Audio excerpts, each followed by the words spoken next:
I believe we have pulled up is live footage right now. This is chopper footage from Canadian TV. There it is, and you can see the emergency vehicles around that aircraft. Kind of hard to see right now because we're so zoomed out. A few things that kind of jump out at me from this scene, though, is notice the white covered ground. So there is snow on the ground up there in Toronto.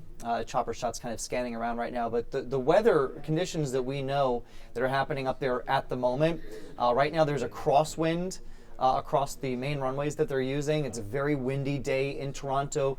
Winds this afternoon gusting upwards of 25 to 35 knots, which equates roughly to 30 to 40 miles per hour. Was there an active storm system at the time of this landing? I don't think there was anything actively falling, but there has been blowing snow reported. So basically the snow on the ground blowing across the runway because of those strong winds. And so that could have created an icing condition on the runway. There's still a lot that we don't know regarding how this happened, and I think that's going to be the biggest question that everyone has to answer, or that's going to be everyone will be asking, is just how does a passenger jet end up upside down? But you've got some information on the casualties from this flight. And that's the good news that we're hearing so far. Only 8 people injured. Again, everything we're telling you now are early reports. Things tend to change as information comes in, but let's walk through some of the key points that we know right now. We know this is Delta Airlines Flight 4819. This is a regional jet, so on the smaller side, CRJ 900, Pat, and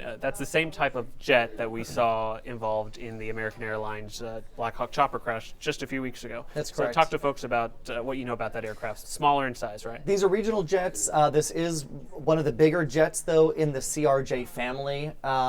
This carries at least 80 people, and that's how many people were on board this flight. But yes, what we're hearing so far is only 8 casualties, no words of any fatalities yet, which is incredible when you look at the footage of this plane being upside down. These regional jets, though, they're operated not directly by the airline, so even though this was a Delta carrier flight, it was operated by Endeavor Air. That's the company that was operating this flight, again, from Minneapolis. Minneapolis, of course, a huge hub for Delta Airlines as well. And not a very long flight if they were operating on a CRJ 900. I'm assuming 2.5 hours. If that, yeah. I mean, this is from Minneapolis to Toronto, probably an hour-and-a-half flight. Yeah. A couple things that we looked up. The flight did take off about an hour-and-a-half late from Minneapolis, landed about 2:11 p.m. Eastern time. Obviously, something significant, an incident happened upon landing that caused this plane to end up upside down.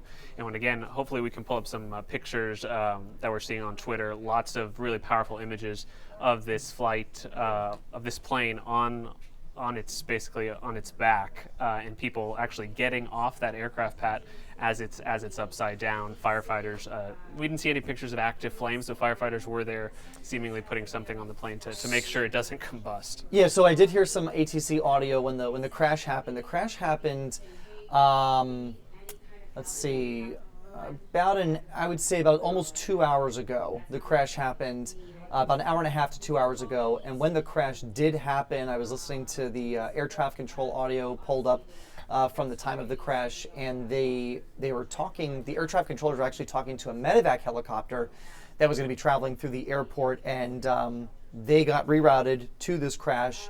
And as they got to the scene, they reported that the plane was upside down and that it was on fire. And when we're able to finally show you some of these close-up photos and videos, you'll see that actually one of the wings is off the plane. In these kinds of aircraft, that's where the fuel is stored. So the fuel is stored in the wing. So this plane was not coming in without any fuel. This was a normal landing being done by this jet coming in from what's a routine regional flight from Minneapolis. And so when you do have that kind of damage to an aircraft where the fuel tank is severed, and you get the friction of the plane moving across the runway, you are going to see fire develop. So that's why the emergency crews were there quick. They put the fire out, and it's amazing to hear that everyone got out of that jet. Something significant, though, clearly must have happened upon landing for it to end up basically on its back. We've seen, just in the last few weeks, several incidents of flights overrunning the runway, sort of skidding off the runway in difficult weather conditions.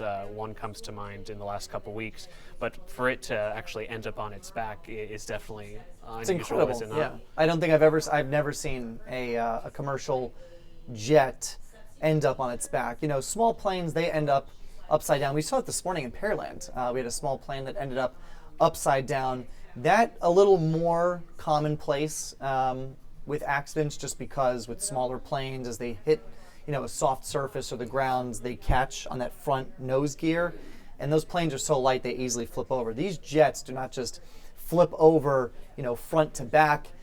They're very difficult to roll over as well, because those wings extend far out from the jet. They have a large wingspan, and so that acts kind of as stabilizers, right? Before the plane rolls over, those wings are going to hit the ground and stop that from happening. So something significant had to happen. If I had to guess, and again, this is just speculation, yeah. because we don't, this investigation really hasn't even begun yet.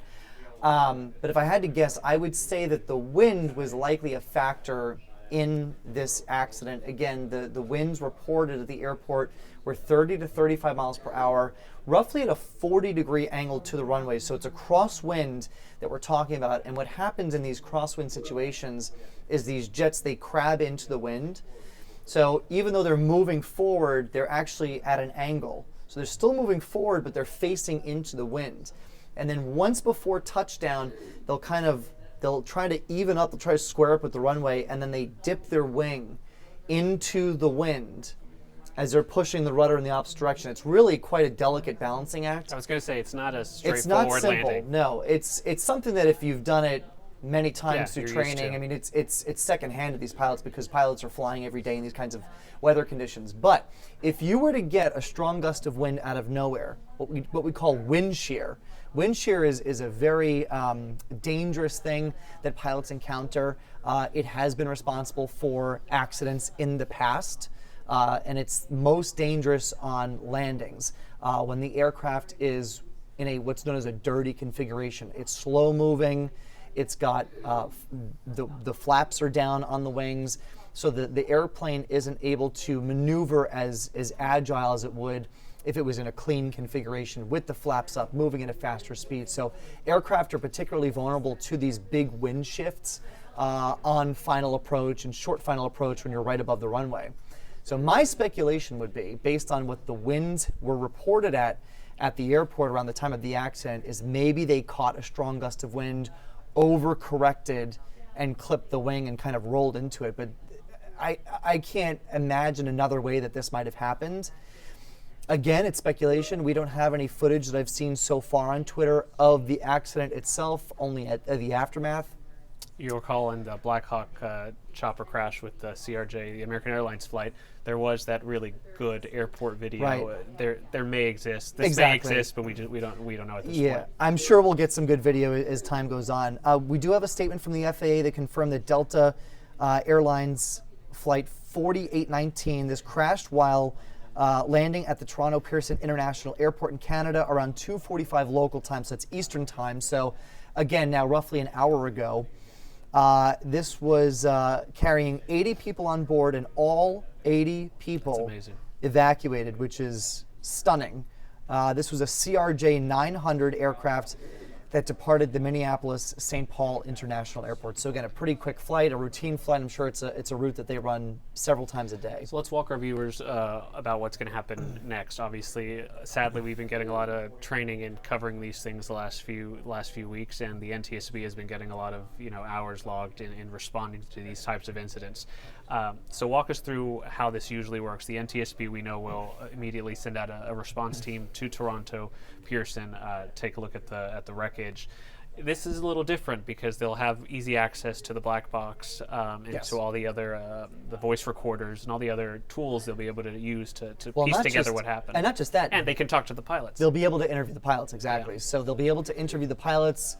They will be able to interview passengers about what they were experiencing as the plane was coming in on its final approach. They are going to have access to more data quicker than what we saw with the Philadelphia jet crash and the Washington, D.C. jet crash. The NTSB will be involved in this investigation, but because it's in Canada, they will not likely take the lead, but they will be supporting They're the group. best in the world, obviously. They are the Yeah. best in the world. Canada's investigation team is also a gold standard organization that they are also dispatched worldwide, just like the NTSB, for crashes. We have a treaty with them. We work very well with the Canadian government when it comes to these crash investigations. So they will take the lead. NTSB will be there to support, of course, and we'll see what comes of that investigation.